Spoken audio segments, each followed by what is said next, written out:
그러면 파일을 안 주세요. 시구랑 중간에 문학이 먼저 대신에. 아, 빨리 가나? 직보는 어떤 식으로 할 거냐면 네. 수업은 안 합니다. 직보날 수업은 약간 생각은 하고 있는데 간단하게 총정리를 할까 생각 중. 그리고 이제 나는 뭘 하냐면 그 백지 테스트라는 걸 보거든. 아무것도 없는 거예요? 응. 거기다 뭐예요? 내가 물어보는 질문에 대답하기. 그러니까 아무것도 없는 데다가 뭐 개념 같은 거 써야 되는 거예요? 뭐 그런 거지. 너무 어려운 거 아니에요? 알아요. 이런 애들도 다 해. 1학년이 너무 뛰어나는 거죠. 1학년 무서워요. 근데 너보다 뛰어난 건 맞아. 1학년 무서워요. 에이, 무섭진 않아. 이제 직보 얘기가 나왔으니까 직보 날 어떤 식으로 하는지 간단하게 얘기를 좀 해줄게요. 네. 일단 난다쌤 같은 경우에는 그래도 한번 쭉 훑어주는 거를 하셨던 것 같은데 맞냐? 네, 쭉 한번 훑어주시고 그 다음에 문제풀이하고 가는 식으로. 자소서랑 평가 문제집은 직보 날 풀었어? 직보 날 풀진 않았고? 직권을 부르지 않았어요. 직보 날에 풀었어? 네. 그렇군. 나는 자소서랑 평가 문제집을 총정리 들어갈 때, 그러니까 이제 우리가 총 7회차잖아, 그치? 총 7회차인데 1에서 한 4주 아니면 뭐 5주 요 정도까지는 진도를 빼고 그 다음에 직보 전까지 쭉 이때는 총정리를 다시 들어갈 거고 그 다음에 7회차까지 직보인 거거든. 그래서 이때 총정리할 때 자소서랑 평가 문제집을 좀 주는 편이고 아무래도 너네가 그것도 숙지하는 시간이 필요하니까.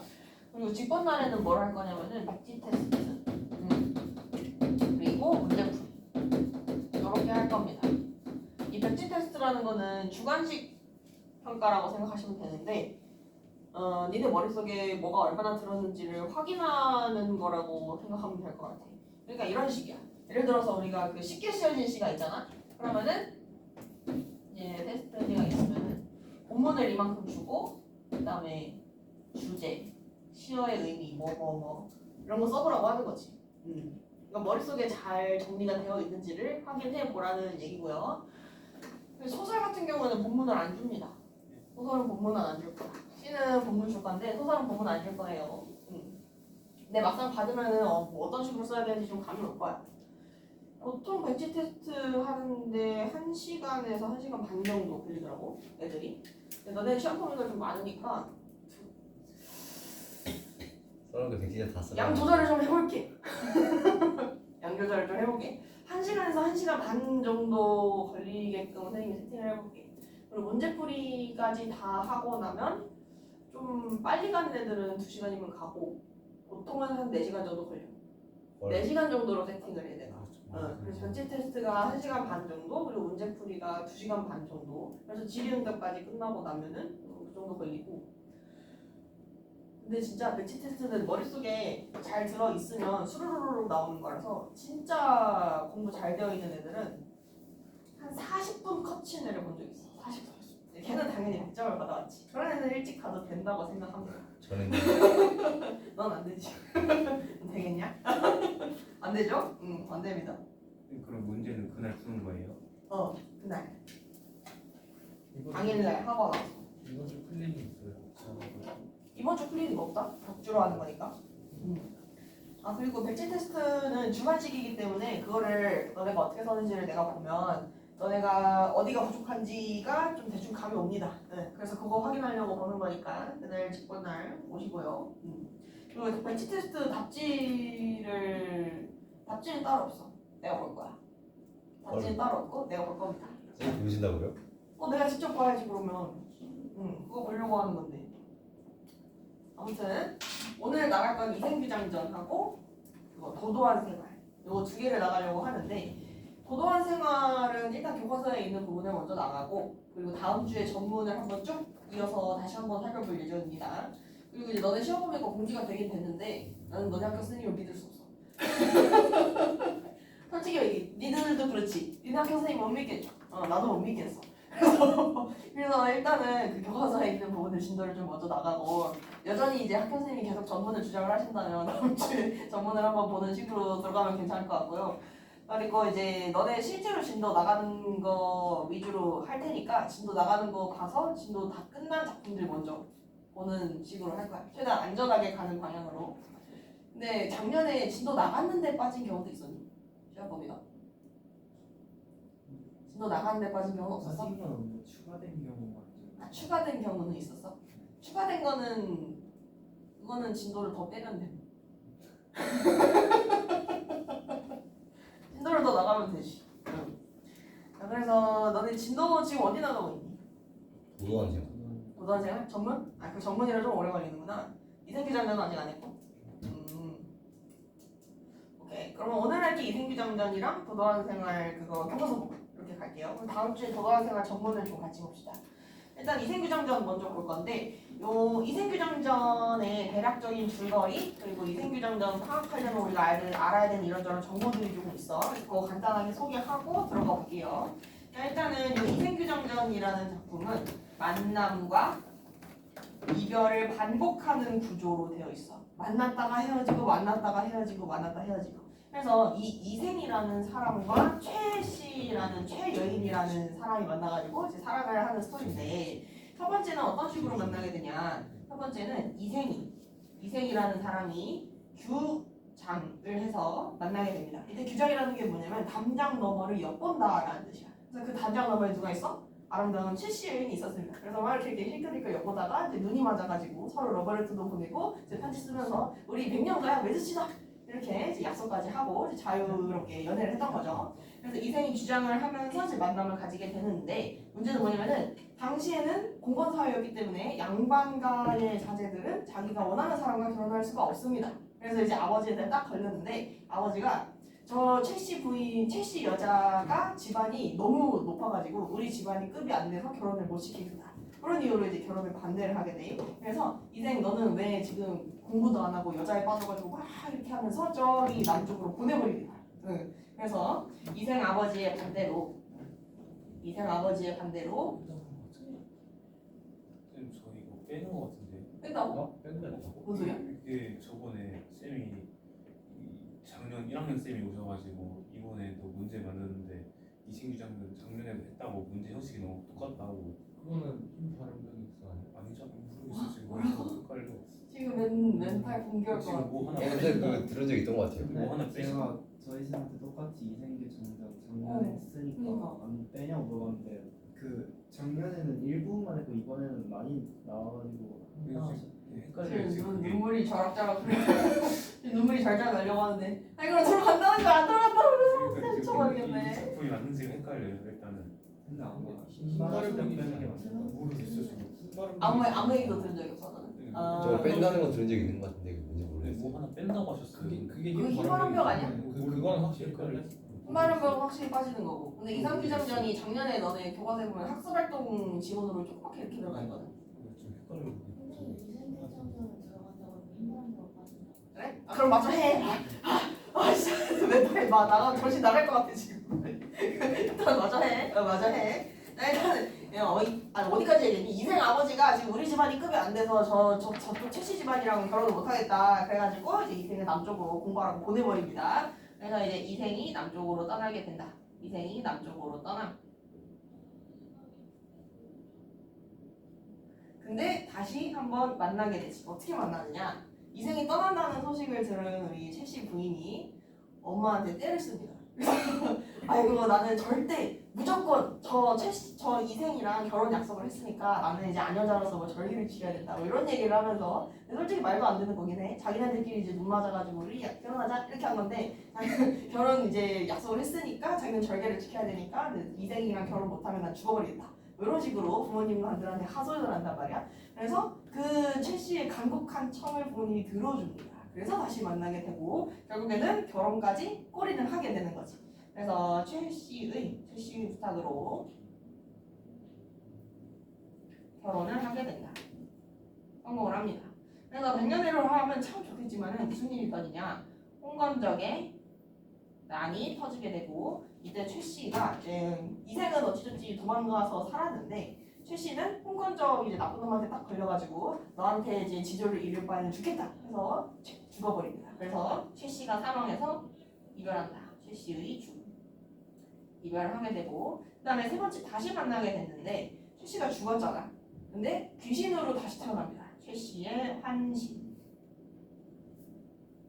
그래서 귀신인 상태에서 이생 앞에 나타나고 만남을 이어나가는 거지. 근데 죽은 사람이랑 산 사람이 오래 붙어 있으면 안 되겠죠. 그건 이승과 저승의 질서에 안 맞는 거다. 그래서 그 운명으로 인한 새드 엔딩을 맞게 된다. 비극적 결말. 네, 이런 구성으로 이루어져 있다.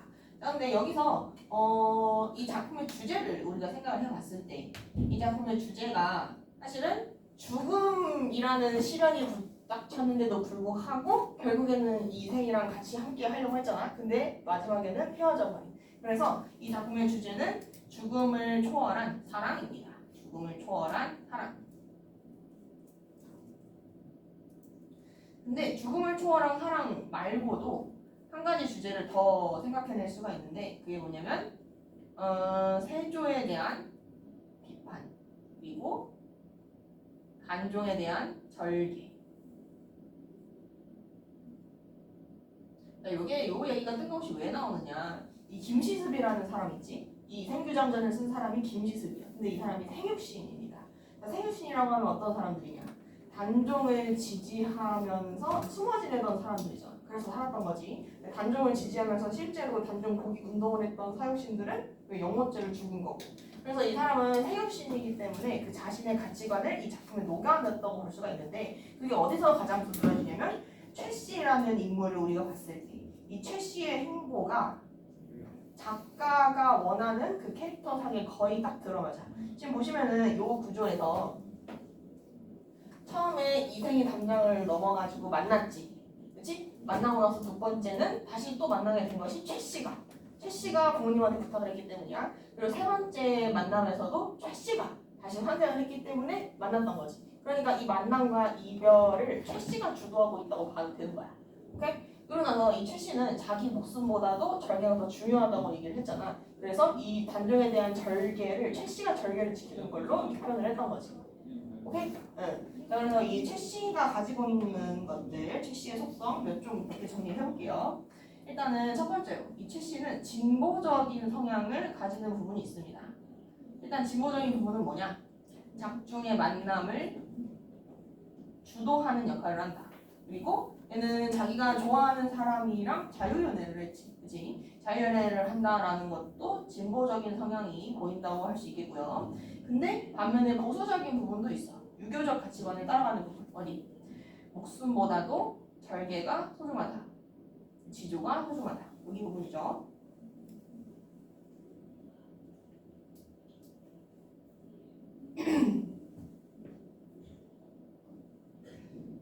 자, 그래서 본문으로 한번 넘어가 보도록 합시다. 본문 가볼게. 자, 송도에 이 시성을 가진 서생이 낙타교 옆에 살고 있었다. 그래서 나이는 18살인데 얼굴은 말쑥하고 재주가 뛰어났다. 일찍부터 국학에 다녔는데 길을 가면서도 글을 읽었다. 자, 그래서 이 송도라는 지명이 실제로 있던 지명입니다. 그래서 사실성을 높여준다고 얘기할 수 있겠고, 그 다음에 이 국학이라는 기관이 어디냐면은 고려시대 때의 교육기관이야. 그러면은 국학에 다녔다라고 얘기를 했으면은 지금 시대적 배경이 고려라는 거지. 김시습은 생육신이니까 조선 사람인데 배경을 고려로 설정해서 작품을 썼다는 겁니다. 그래서 보시면은 이 시성을 가진 서생, 얘가 이제 이생이겠지? 여기서부터 여기까지가 다 이생이라는 인물을 소개하는 부분이다. 이생을 소개하는 부분.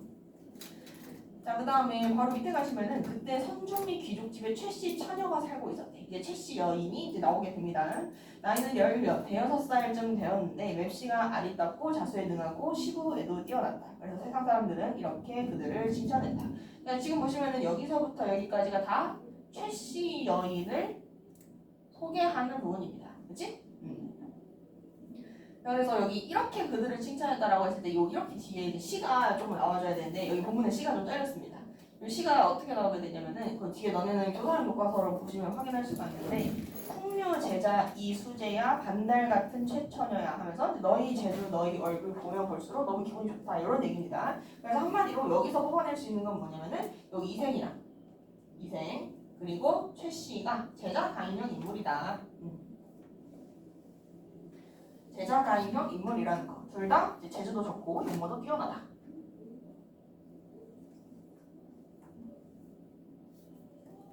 자, 그 다음에 밑으로 한번 가볼게요. 이 선생은 일찍부터 책을 끼고 학교에 갈 때는 언제나 최 여인의 집 앞을 지나다녔는데 그 집 북쪽 담에는 수십 그루의 수양버들이 운치 있게 둘렀다고 서 있었다. 이 선생은 어느 날 그 나무 밑에서 쉬다가 문득 담장 안을 엿보았다. 이때 담장 안을 엿보았다라는 것이 규장인 거죠. 그렇지? 이 규장을 통해서 만남이 처음 성사가 되는 거고 이름 있는 꽃 온갖 꽃들이 활짝 피어 있고 벌과 새들이 그 사이를 요란하게 날고 있었다. 그 옆에는 자그마한 누각이 꽃숲 사이에 은은하게 보이는데 구슬로 만든 발은 반쯤 가리고 있고 비단미장은 마지막하게 드리워져 있었다. 그래서 그냥 아름다운 여인이 술을 놓고 있다가 잠시 멈추고 컵을 빼더니 시를 읽었다. 자 그러면은 여기 이름 있는 온갖 꽃들부터 해가지고 마지막하게 드리워져 있었다 부분까지 여기서 나타내고 있는 바가 뭐야? 최씨 여인이 살고 있는 그 공간을 계속 묘사하고 있는 거죠. 그렇지? 최씨가 살고 있는 최씨의 공간을 묘사하고 있다. 그러면서 어떤 낭만적인 분위기를 형성하고 있다. 지금 보면은 굉장히 샤랄라하고 아름다운 공간인 것처럼 묘사를 하고 있죠. 자, 그 다음에 중요 부분 줄거리 한번 가볼게요. 이 선생과 최 여인은 서로 시를 주고받으면서 깊은 사랑에 빠지게 된다. 자, 여기가 이제 첫 번째 만남 부분인 거지. 만남 1. 하지만 둘의 사랑을 눈치챈 이 선생의 아버지가 이 선생을 꾸짖으면서 그를 지방으로 내려보내고 이 소식을 들은 최 여인은 병이 나고 만다. 이때 이 선생의 아버지가 그를 지방으로 내려보낸다는 부분 얘가 이별 첫 번째 이별. 그래서 이생 아버지가 반대를 해서 이생이 저기 밑으로 내려가 버리고 최 여인은 상선병이 나고 만다. 딸의 병이 이 선생 때문임을 알게 된 최 여인의 부모는 이 선생과 혼인할 수 있게 해달라는 최 여인의 간곡한 청에 따라서 두 사람을 부부로 맺어주기 위해서 노력을 한다. 결국 혼례를 올렸고 둘은 행복한 시간을 보낸다. 그래서 이제 이 선생과 혼인할 수 있게 해달라는 최 여인의 간곡한 청에 의해서 혼례가 성사가 된 거지. 그렇지? 그래서 이게 만남 두 번째. 그 다음에 그러나 신축년에 중국의 홍건적이 침범하게 되고 중국의 홍건적이 침범했다는 거 요걸로 인해서 최 씨가 죽는 거고 이별을 하게 됩니다. 이별 두 번째. 이 선생은 가족과 궁각한 산골에 숨어 있다가 도적에게 발각이 된다. 칼을 빼들고 쫓아오는 도적을 피해서 이 선생은 겨우 달아나 목숨을 보존하지만 붙잡힌 최 여인은 정조를 지키기 위해서 도적을 꾸짖다가 도적의 손에 죽게 된다. 결국에는 죽게 된다는 거. 그래서 여기 뒤에 부분 본문은 죽은 이후 이제 최 씨가 환생하는 그 시점부터 여기가 결말까지 전개가 됩니다. 자, 한편 이 선생은 황폐한 들에 숨어서 목숨을 보존하다가 도적의 무리가 떠났다는 소식을 듣고 부모님이 살던 옛 집을 찾아갔다. 그러나 집은 이미 병원에 타버리고 없었다. 다시 아내의 집에 가보니까 행랑채는 쓸쓸하고 집안에는 쥐들이 우글거리고 새들만 지저귀일 뿐이었다. 자, 그래서 홍건적이 싹 쓸고 지나가가지고 우리 집도 없어지고 저 아내의 집도 다 사라졌다는 거지. 이때 이 아내의 집이라는 거는 그 아내가 가지고 있는 그 친정집을 얘기하는 거야. 그 친정집까지 다 없어졌다는 거. 그래서 다시 아내의 집에 가보니부터 지저귀일 뿐이었다 부분까지 여기가 그 사라진 풍경을 묘사하고 있는 부분이야. 그죠? 그래서 참담한 심정을 묘사하고 있다. 참담한 심정을 나타내고 있다. 그래서 지금 보시면은 쥐들이 막 우글우글 거린다는 거 요거는 시각적인 표현 그리고 새들만 지저귀일 뿐이었다라는 것도 청각적인 부분이죠. 그래서 감각적으로 나타내고 있다. 이런 식으로도 얘기할 수 있겠다. 그 다음에 또 가보시면 그는 슬픔을 견디지 못해서 작은 눈각에 올라가서 눈물을 거두고 길게 한숨을 쉬며 날이 저물도록 앉아서 지난 날에 즐겁던 일들을 생각을 해보니까 봤어? 여기 앉아. 지난 날을 생각을 해보니 완연히 한바탕 꿈만 같았다. 이때 한바탕 꿈만 같았다라는 것이 그때는 그렇게 좋았는데 벌써 그냥 하룻밤 지나보니까 사라져버렸다. 그러니까 일장춘몽 그리고 남가일몽 하룻밤 사이의 꿈이다 이런 의미죠. 자, 그 다음에 밤중이 되자 거의 희미한 달빛이 들보를 비추는데 난하에서 발자국 소리가 들려왔다. 이때 이 발자국 소리라는 게 청각적 시선이지 얘들아. 근데 뒤에서 또 점점 뒤랑 같이 읽어보시면은 그 소리는 먼 데서 점점 가까이 다가와요. 지금 밤 시간이 됐잖아. 밤에 아무도 없는 조용한 곳에서 저기서 턱턱턱 하는 소리가 들려오기 시작하는 거야. 그러면서 저기 멀리서 갑자기 나한테 이런 발소리가 들려오는 거지. 이게 무슨 발소리야? 최씨가 귀신이 돼서 나타난 거야. 오케이? 네. 자, 그래서 이제 밤중이 되자 거의 희미한 달빛이 불보를 비추고 있다. 여기 부분. 여기 부분이 이제 스산한 분위기를 형성한다. 스산한 분위기 형성. 그리고 새로운 사건이 발생될 것을 암시하고 있다. 새로운 사건이 발생될 것을 암시하고 있다.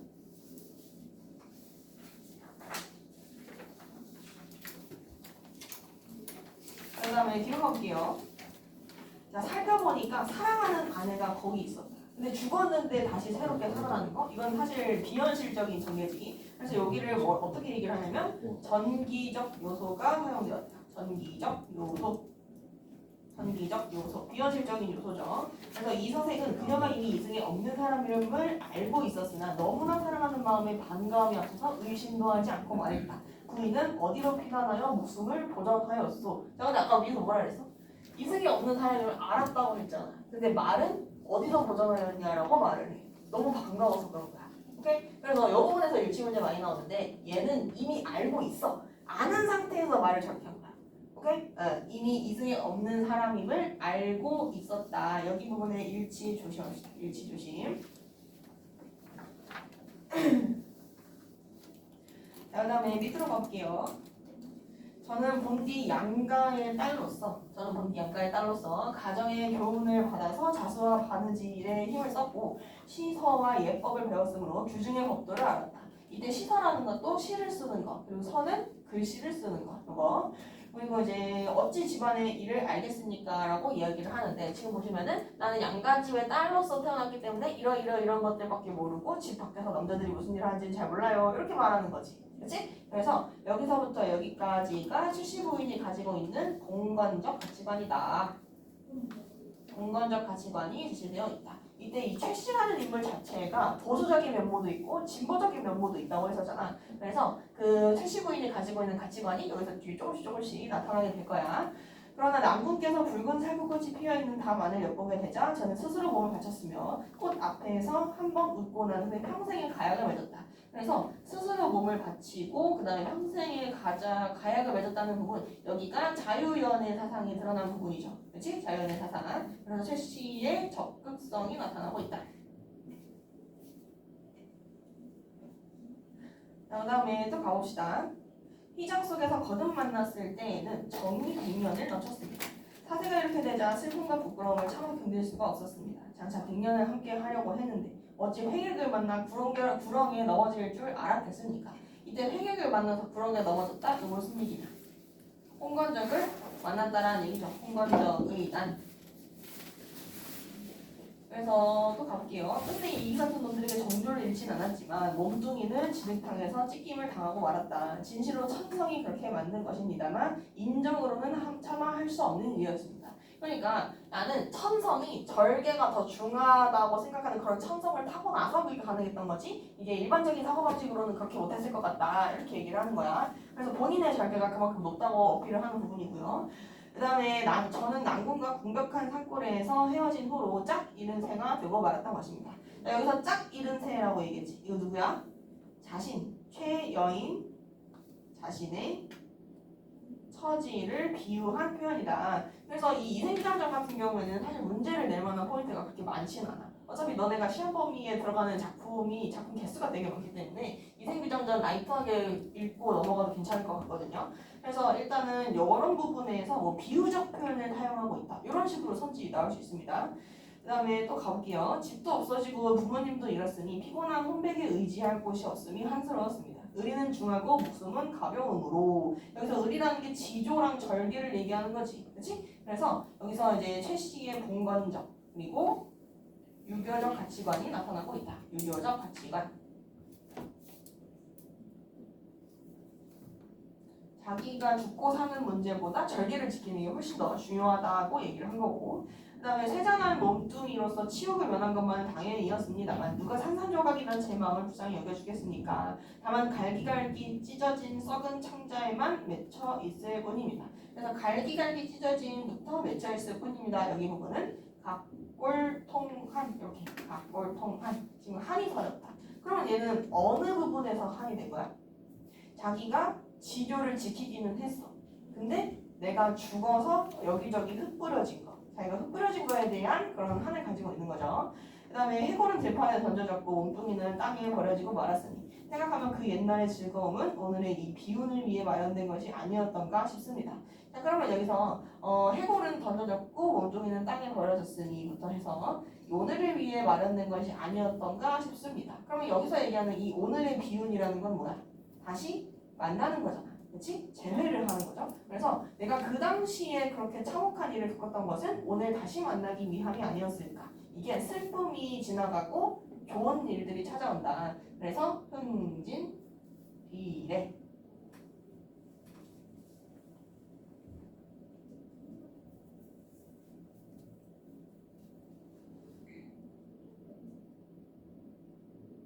잠깐만. 여기가 재회가 아니죠. 옛날의 즐거움, 여기가 재회지. 그치? 옛날의 즐거움, 여기 이제 같이 만났던 부분. 그러니까 혼례를 올리고 이제 신혼생활 했던 부분이 요 옛날의 즐거움이지. 그리고 오늘의 이 비운이라는 게 지금 죽어버린 자기의 운명을 얘기하는 거잖아. 오케이? 그래서 홍관적을 만난 부분. 그리고 옛날에 그렇게 즐겁게 잘 지냈다는 거는 오늘의 그 내가 슬픈 일들을 겪을 수밖에 없었던 그런 것 때문에 오늘 슬픈 일을 겪어야 되기 때문에 있었던 게 아닌가? 이런 식인 거죠. 오케이? 이제 말이 잘못 났다. 쏘리. 옛날의 즐거움이 결혼하고 나서의 잠깐 행복했던 그 시절을 얘기하는 거고, 오늘의 이 비운이 홍관적을 만나는 얘기죠. 오케이? 자, 그 다음에 그러나부터 또 봅시다. 이제 봄바람이 깊은 산골짜기에 불어와서 제 환신이 이렇게 이승에 되돌아왔습니다. 남궁과 저는 상세에 깊은 인연이 맺어져 있는 몸이다. 그래서 오랫동안 뵙지 못한 척을 이제 되살려서 결코 옛날의 맹세를 저버리지 않겠다. 남궁께서도 상세의 인연을 알아주신다면 복이 무엇일까 합니다. 그러니까 내가 지금 비록 귀신이 되었긴 하지만 그래도 너랑 만남을 이어가고 싶다. 너랑 나랑 같이 만남을 이어가지 않을래? 이렇게 딱 권유를 하는 거죠. 이때 이 3세의 인연이라는 게 뭐냐면은 요거는 불교적 가치관이 반영된 부분인데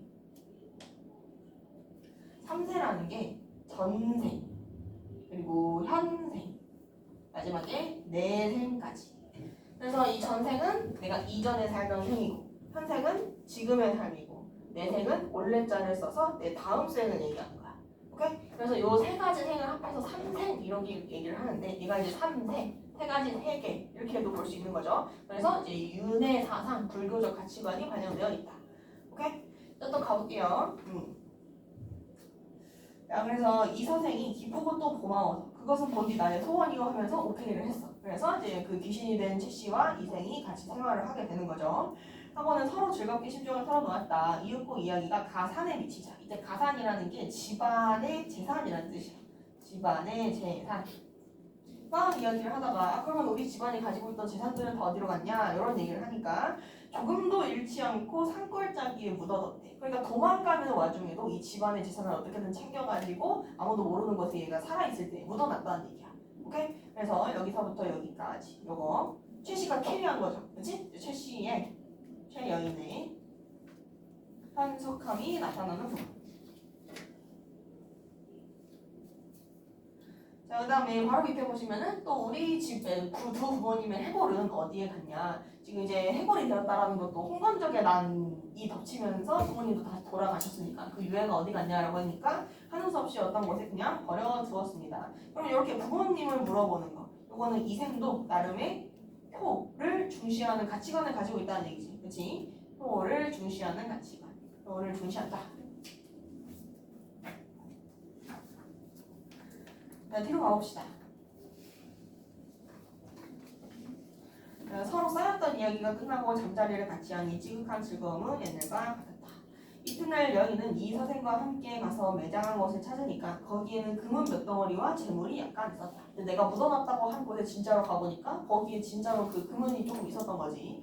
그들은 두 집 부모의 해고를 거두고 금은과 재물을 팔아서 각각 오관산 기슭에 합장하고는 나무를 세우고 제사를 지내고 모든 예절을 다 마쳤다. 그러면은 여기서부터 여기까지 부모님이 돌아가신 그 유해를 다 일일이 수습을 해가지고 금은을 팔아서 제사도 해주고 장례도 해주고 다 했다라는 얘기죠. 그렇지? 그래서 유교적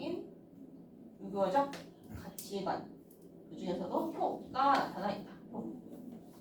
근데 여기서 조심해야 되는 게 뭐냐면은 최씨의 유골은 아직 수습전이야. 최씨 말고 부모님들 먼저 이생의 부모님 먼저 이제 수습을 한 거고 최씨는 나중에 가서 챙겨줍니다. 나중에. 그다음에 그 이후에 이 서생은 벼슬을 구하지 않고 아내와 함께 살게 되니 피난겼던 노복들도 찾아왔다. 근데 벼슬을 하지 않고 아내랑 함께 살았다라는 거는 벼슬을 하는 것보다 얘랑 사는 게 더 중요했다는 얘기야. 오케이? 그래서 여기서부터 여기까지 입신양명보다 사랑이 더 중요한 사람이다. 사랑을 중시한다. 그래서 이 이생이라는 캐릭터도 조금 독특한 면모가 있죠. 그 다음에 또 밑에 가볼게요. 이 서생은 이로부터 인간의 모든 일을 완전히 잊고서 친척과 손님의 기륭사에도 문을 닫고 나가지 않았으며 여기 부분이 일치 문제가 좀 많이 나오는데 이 서생이 이제 최씨랑 같이 다시 살게 됐어. 그러면은 이제 평범한 삶활을 당시에 살아간다고 하면은 집안에 무슨 일이 있으면 나가서도 보고 뭐 사람도 보고 뭐 이럴 거 아니야. 근데 그런 거 전혀 안 하고 그냥 집 안에만 있었던 거야. 오케이? 전혀 아무런 교류도 없었던 거지. 그래서 이런 것들을 두문불출이라고 한다. 두문불출. 그래서 옛날에 선생님이 학교 다닐 때는 이 부분을 선생님 학교 다닐 때의 그 학교 선생님이 지금 최씨한테 홀려서 집안에만 있는 거라고 막 그렇게 얘기하기도 했었어. 아무튼 요거는 최씨랑 있는 게 너무 좋으니까 그래서 주변과의 교류를 딱 끊었다. 속세와의 단절 이런 식으로 표현을 하기도 합니다. 자, 그래서 두문불출 속세와의 단절 이렇게 봅시다. 속세와의 단절.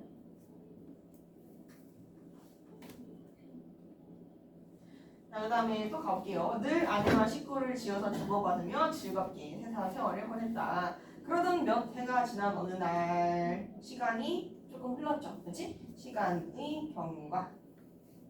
이제 최씨가 환생을 하고 나서 즐겁게 막 이제 룰루랄라 하고 있었어. 그리고 나서 시간이 조금 지나니까 어느 날 저녁에 여인이 이 사세에게 얘기했다. 3번이나 가약을 맺었지만은 세상 일이 뜻대로 되지 않으므로 즐거움도 다하기 전에 슬픈 이별이 갑자기 닥쳐왔습니다. 이는 이제 환신해서 다시 만났어. 그리고 어떻게 헤어진다 그랬어? 저승과 이승의 법도에 맞지 않기 때문에 죽은 사람은 저승으로 가야 된다고 얘기했지. 그치? 그래서 그거를 이제 최씨가 와가지고 난 죽은 사람이니까 가야 돼 라고 얘기하는 부분이에요. 그래서 여기서 얘기하는 이 3번이나 가약을 맺었다는 거. 이 가약이라는 게 어떤 가약이야? 일단 맨 첫 번째 규장 첫 번째 만남에서 이제 편지를 주고받으면서 혼인을 약속했던 거. 그치? 편지를 주고받으면서 편지를 통해서 혼인을 약속했던 거. 그 다음에 두 번째가 실제로 이제 최씨가 열심히 간청을 해가지고 성례를 올린 것. 그 다음에 세 번째가 다시 만난 것. 환신 후 재회. 환신 후 다시 재회하는 것. 자, 그 다음에 밑으로 또 가볼게요. 하고는 마침내 목매어서 울었다. 이 선생은 깜짝 놀라면서 물었다. 무슨 까닭으로 그런 말씀을 하시오? 라고 하니까 저승길은 피할 수가 없습니다. 자, 이 저승을 가야 된다라는 운명이 막 붙여오고 있는 거지. 그래서 이 최여인은 기본적으로 운명에 대해서 순응하는 태도를 취한다. 순응적 태도. 운명에 대한 순응적 태도. 그래서 하느님께서 저와 난군의 연분이 끊어지지 않았고 또 전생에 아무런 죄악도 없었으니까 이 몸을 환신시켜서 잠시 난군을 위한 시름을 풀게 했던 것입니다. 그러니까 우리는 착하게 살았어. 그리고 이제 명대로 살다가 죽은 게 아니고 홍건적의 난이라는 횡액을 만나서 너무 일찍 죽은 거잖아. 그래서 명이 남았다는 점을 감안해서 하늘께서 나를 다시 살려주셨다 라고 얘기를 하는 부분이에요. 그래서 하느님께서 여기부터 잠시 시름을 풀게 했던 것입니다 까지. 여기까지가 작품의 개연성을 부여하는 부분이다. 개연성을 부여하는 부분이다. 그리고 최씨가 환생한 것에 대한 정당성을 부여하는 부분이다. 정당성을 확보한다. 하늘이 그렇게 해주신 거라는 얘기고요.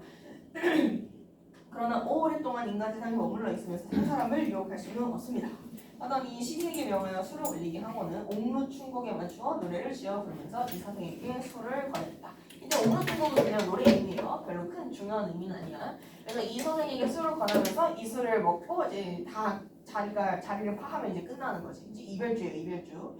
야, 도적대가 밀려와서 처참한 싸움터에 떼죽음을 당하니 원앙도 짝을 잃었다. 이제 이 원앙이 어떤 새야? 부부의 금슬을 상징하는 새죠. 그러면은 원앙도 짝을 잃었다라고 이야기를 하면 이 원앙이 곧 누구다? 이생과 최여인이 되겠다. 이생이랑 최여인. 자, 그래서 여기저기 흩어진 해골 그 누가 묻어주겠느냐. 피투성이 그 유호는 하소연도 할 곳이 없다. 그러면은 이제 여기저기 흩어진 해골이라고 얘기했으니까 자기 자신에 대해서 말을 하는 거죠. 이 칠시 부인은 아직 그 유해가 수술이 안 됐어 아직. 그다음에 밑으로 가보시면은 슬프다 이내 몸은 무산선녀가 될 수 없고 깨진 거울 갈라지니 마음만 쓰라리네. 이때 이 무산선녀가 어떤 사람이냐면은 옛날에 어떤 중국의 왕이 무산선녀한테 우리는 이제 무산선녀가 우리는 이제 헤어져야 돼요라고 얘기를 하니까 그 중국의 왕이 아니야 나는 언제든지 너를 찾아갈 거야 으아 약간 이런 고사가 있습니다. 그래서 이 무산선녀는 언제든지 그 왕이랑 만날 수 있지만 나는 만날 수 없다라는 걸 얘기하는 거야. 오케이? 그래서 요거 고사 인용된 부분이다. 고사 인용. 그래서 무산선녀가 될 수 없다라고 하는 것도 이제 더 이상 이생과 만날 수 없다는 거.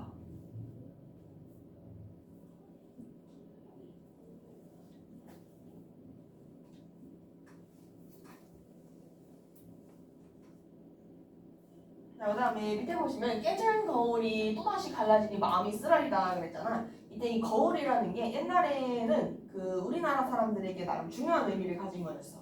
옛날에 과거 시험 보러 한 번 올라갔다 오면 몇 년씩 걸리잖아. 이걸 직접 발로 뛰어야 되기 때문에. 근데 이게 몇 년이라는 시간이 지나고 나면은 그 기간 동안 뭐 그냥 앉아서 있는 것도 아니고 엄청 고생을 하기 때문에 사람이 폭삭 늙는단 말이야. 그래서 나중에 몇 년 후에 만나면 못 알아보는 경우들이 있어. 그러면 이걸 어떻게 확인을 하냐? 당시에 거울을 딱 깨뜨리는 거야. 거울을 깨뜨려서 너 하나 나 하나 이렇게 가지고 있으면은 시간이 조금 흘러서 용모가 많이 변해도 이걸 딱 마주쳤을 때 너구나라는 걸 알아볼 수가 있잖아. 그치? 그래서 그 거울이라는 것이 이제 우리 다시 만나자라는 의미에서 이걸 가지고 다니는 건데 그 깨졌던 거울이 만났다가 또 다시 깨졌다라는 얘기다. 이해됐어? 깨진 거울이 또 다시 갈라지니까 마음만 쓰라리네. 그래서 이제 또 다시 갈라진다라는 거 이제 마지막 이별. 마지막 이별을 뜻한다. 자, 그래서 밑으로 또 가볼게요. 이로부터 작별하면 둘이 모두 아득하네. 아득하다라는 건 멀어진다는 뜻이죠. 그렇지? 그리고 저승과 이승 사이 소식조차 막힐 것이다. 그래서 저승과 이승 사이의 거리감을 나타내고 있다. 거리감. 자, 그러면은 보시면 소설이 산문으로 줄글로 나오다가 중간에 시가 들어가지. 그러면 시가 들어가면서 어떤 효과가 있는지 이것도 정리하고 들어가는 게 좋을 것 같아요. 자, 삽입시가 주는 효과. 삽입시가 주는 효과. 자, 일단은 정서적 차원에서는 어떤 기능을 하느냐. 정서적 차원에서는 최여인의 심리를 조금 더 효과적으로 전달한다. 지금 이 노래를 부르는 사람이 최여인이고 지금 얘기하는 걸 들어보면 나는 여기저기 해골이 흩어졌는데 누가 나를 찾아줄 수 있겠느냐 또다시 헤어지게 되었구나 이렇게 말을 하니까 자, 그 다음에 작품의 비극적인 분위기를 형성한다. 작품의 비극적인 분위기를 형성한다. 지금 앞에 이생이 있는 거고 그 다음에 그 앞에서 이제 최여인이 이런 슬픈 노래를 부르고 있으니까 자, 그 다음에 서사적 차원에서는 어떤 기능을 하고 있느냐 일단은 단조로움에서 일시적으로 탈피할 수 있다. 줄글로만 쭉 나오다가 문론 형식의 글이 나오게 되면은 잠깐 반짝하면서 집중하는 새로움을 느낄 수 있다는 얘기죠. 그 다음에 비극적인 결말을 암시한다. 지금 보시면은 깨졌던 거울이 또 깨지게 생겼다 그랬지. 그치? 그러면은 이 노래가 끝나고 나서 마지막엔 결국 헤어지겠구나라는 걸 암시하는 역할을 한다고도 볼 수가 있겠다. 비극적 결말을 암시. 자, 그러면은 뒤로 가볼게요. 자, 노래를 한 곡 부를 때마다 눈물에 목이 메어서 거의 곡조를 이루지 못했다. 이 선생도 또한 슬픔을 덮쳤지 못했다. 나도 차라리 부인과 함께 황천으로 갔으면 한다. 어찌 우려의 홀로 여생을 보내겠어. 지난번에 난리를 겪고 난 후에 친척과 노복들이 서로 각각 흩어졌고 돌아가신 부모님의 해골이 들판에 버려졌을 때 부인이 아니었으면 누가 능히 장사를 지내주었겠어. 왜냐면 이 해골의 위치를 알려줬던 것도 최여인이다. 그렇지? 그래서 당신 덕분에 나는 이 회고를 다 할 수가 있었다. 이렇게 얘기하는 겁니다. 부인이 아니었으면 어찌 능히 장사를 지내주었겠어. 그래서 아내에 대한 고마운 마음, 아내에 대한 고마움, 고마운 마음.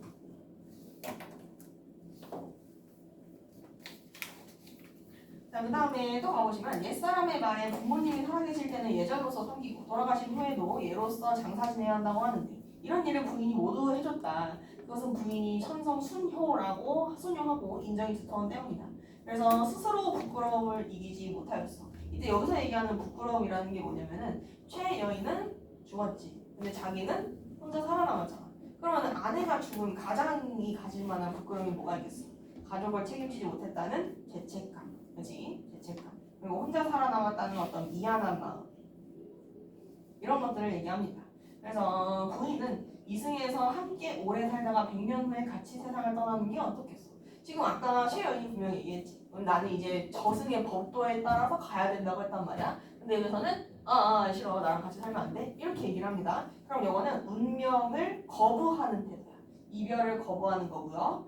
그 다음에 운명을 거부하는 태도다. 운명을 거부하는 태도. 그래서 또 가봅시다. 낭군의 수명은 아직 남아있으나 저는 이미 저승의 연구에 이름이 실려있으니 난 이미 죽은 사람이니까 오래 머물러 있을 수가 없습니다. 만약 굳이 인간 세상을 그리워해서 미련을 가진다면 저승의 법에 위반됩니다. 그럼 결국 어떻게 해야 된다는 거야? 가야 된다는 거잖아. 그치? 그래서 얘는 마찬가지로 운명에 대한 순응적 태도.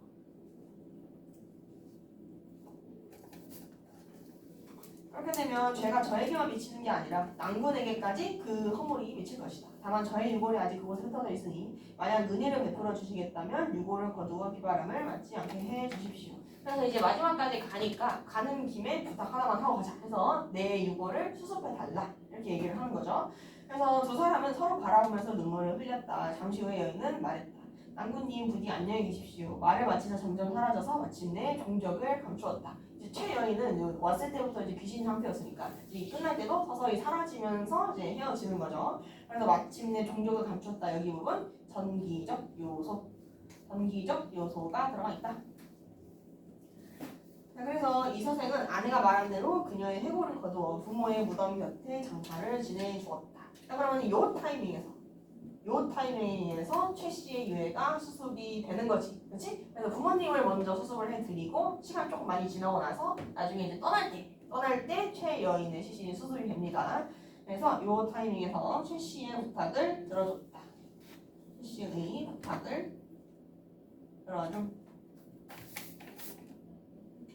자, 그 다음에 밑으로 가볼게요. 그 후 이 서생은 아내를 지극히 생각한 나머지 병이 나서 2달 만에 그도 세상을 떠나버렸다. 보통 고전 소설들은 해피엔딩이 많잖아. 근데 얘는 새드엔딩입니다. 그 후 결국에는 이생도 떠나버렸다. 이게 이제 비극적 결말이 나타나 있는 부분. 이것도 사실 왜 그런가를 생각해 봤을 때 작가가 생육신이라고 했잖아. 그렇죠? 근데 이제 이 생육신이 따른 사람은 단종인데 단종이 결국 새드엔딩을 맞이했으니까 작품도 새드엔딩으로 끝낸 것이 아닐까. 그래서 비극적 결말 여기 옆에다가 단종이 유배대한 작가의 절망이 내포되어 있다. 근데 왕산암 봤니? 왕산암? 재밌습니다. 국어적으로도 도움이 좀 되니까 왕산암 한번 봐봐. 자, 그래서 이 사실을 들은 사람들은 모두 슬퍼하고 탄식하면서 그들의 절개를 사모하지 않는 사람이 없었다. 근데 이 문장이 없으면은 그냥 소설로서 이야기가 끝나는 건데 이 문장이 딱 들어가면서 이 이야기를 다른 사람들도 들었더라. 누가 그렇게 했더라 이런 식으로 얘기를 전해주는 형식으로 마무리를 했죠. 그치? 그래서 여기 부분에 이렇게 얘기를 합시다.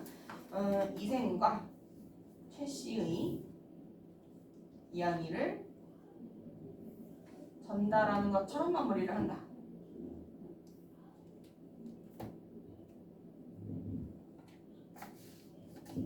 그래서 주제 의식을 강조한다.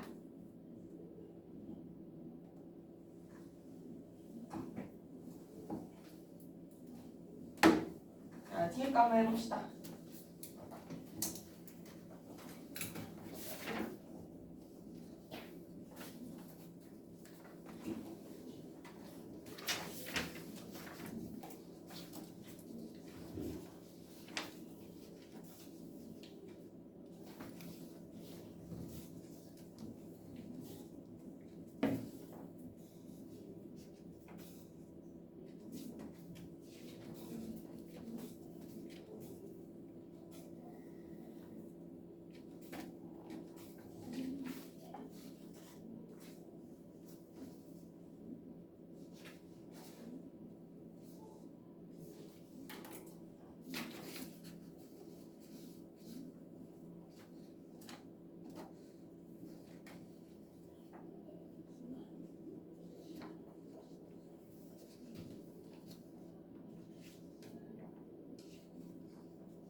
그 DM 이거였어요. 그 개념 정보. 내년 정도. 이거 유연하잖아. 내년 정도.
시간이 없었어요.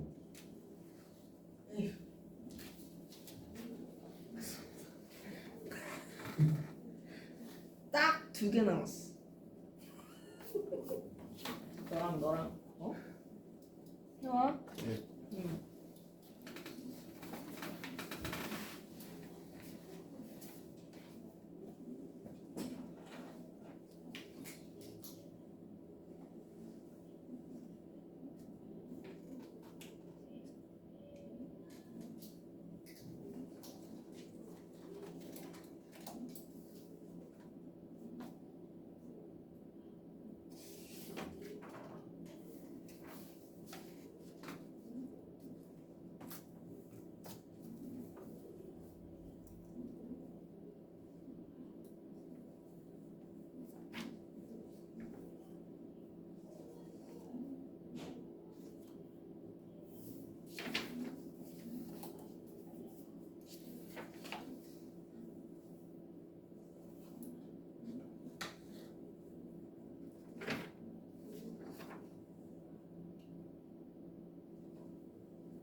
볼게요. 일단 이 작품의 주제. 내재적 관점이라는 건 다른 거 다 버리고 작품 스토리만 보고 주제를 뽑겠다는 거지. 그럼 뭐야? 죽음을 초월한 사랑, 죽음을 초월한 사랑이 되겠다. 그럼 포현론적 관점이라고 했으면 뭘 참고하겠다는 거야? 포현론? 이거는 작가의 생애를 참고하겠다는 거죠. 그치? 시대적 배경 참고하는 거는 반영문이고. 자, 그러면은 포현론적 관점이라고 했을 때 이거는 단종에 대한 절개 그리고 세조를 비판하는 거. 세조에 대한 비판 의식. 자, 그러면은 인물의 특징. 이색이 가지고 있는 특징은 뭐가 있어? 일단은 유교적 가치관, 포도를 가지고 있다. 그 다음에 운명에 맞서는 의지를 가지고 있는 인물. 그래서 이것도 사실 중요하게 보는 이유가 뭐냐면은 그 당시에는 어떤 운명이라든가 이런 걸 되게 중요하고 커다랗고 인간은 운명 앞에서 아무것도 못하는 그런 존재라고 생각을 했었단 말이야. 옛날에는 무속진앙 같은 것도 엄청 많이 믿었었으니까. 그런데 그 작품 속에서 그 운명에 거스르는 의지를 가진 사람이 등장했다는 것도 좀 포인트가 되는 부분이에요. 자, 그 다음에 최씨 같은 경우에는 작가를 대변하는 인물이지, 그렇지? 죽었는데도 불구하고 절개를 끝까지 지키는 거. 죽음 내 목숨보다 절개를 더 소중하게 생각하는 거. 그래서 작가를 대변하는 인물이면서 진보적인 부분하고 그리고 보수적인 부분을 동시에 가지고 있다. 일단 진보적인 부분은 뭐야? 자유연애를 했다는 거. 자유연애. 그러면은 자유연애를 했다는 점하고 이제 만남을 주도했다는 부분. 만남을 주도한다. 나는 끝까지 이생이랑 결혼해야겠다. 이렇게 부모님한테 얘기했어. 그리고 보수적인 부분은 뭐야? 목숨보다 절개를 더 중요하게 여기는 거. 이게 보수적인 부분. 그리고 유교적 가치관을 굉장히 잘 지켜주고 있죠. 유교적 가치관. 또 그래서 자신의 시신보다 이제 시부모님의 시신을 먼저 챙겨서 이제 살았으니까. 자, 그 다음에 여기 만남과 이별의 구조. 첫 번째 만남은 어떻게 이루어진다고? 규장을 통해서 이제 서신을 주고받으면서 혼인을 약속하는 거고요. 이별은 어떻게? 이생 아버지의 반대로. 이생 아버지가 반대를 해서 이생이 저기 남쪽으로 떠나게 되고요. 최씨 부인이 병을 얻게 된다. 그 다음에 두 번째 만남 같은 경우에는 최씨가 결국에 부모님을 설득을 해서 최씨의 설득으로 결혼에 꼴이 난다. 그러면은 이 경우에는 결혼하고 나서 왜 헤어졌어? 혼건적의 난이 발생을 하죠. 혼건적의 난. 이 혼건적의 난도 그 당시에 실제로 있었던 역사적 사건입니다. 자, 그 다음에 세 번째 보시면 요거 다시 어떻게 만나? 최 씨가 환생을 하지. 그치? 최 씨의 환생, 뭐 환신이라고 해도 되고 환생이라고 해도 되고 똑같은 표현이에요. 자, 근데 결국에는 저승의 법도대로, 법도, 그러니까 운명대로죠. 운명에 따라 헤어졌다. 그리고 조금 있다가 이생도 한 몇 달 후에 날아가게 되는 거지. 자, 그 다음에 시3의 평가 들어볼게요. 일단 정서적 기능, 즉 작품 내에서 어떤 기능을 하고 있느냐. 일단은 최 씨의 심리를 좀 더 효과적으로 표현한다는 거. 요거 얘기할 수 있겠고. 그 다음에 비극적 분위기를 만든다는 거. 비극적 분위기. 슬픈 노래를 계속 부르면서 술 마시고 막 주고받고 하는 거지. 그 다음에 서사적 기능이라는 거는 단조로움에서 잠깐 탈피할 수 있다. 잠깐 탈피할 수 있다. 그리고 비극적인 결말을 암시한다. 그리고 중간에 보시면은 원앙도 짝을 이뤘네 이런 표현이 등장하죠. 그렇지? 그래서 이전의 사건을 요약하는 기능도 하고 있다. 요약해서 제시한다. 됐나? 잠깐 쉬었다 합시다. 이게 언제 했어? 저요? 어. 숙제 하나 말았어요. 4분의 1이죠, 4분의 1. 해야지. 어? 쌓아놨다가 딱 하전 나왔는데 이제 3일 숙제 플러스 그 저거 해가지고 이제 완성할 거예요. 4분의 1씩.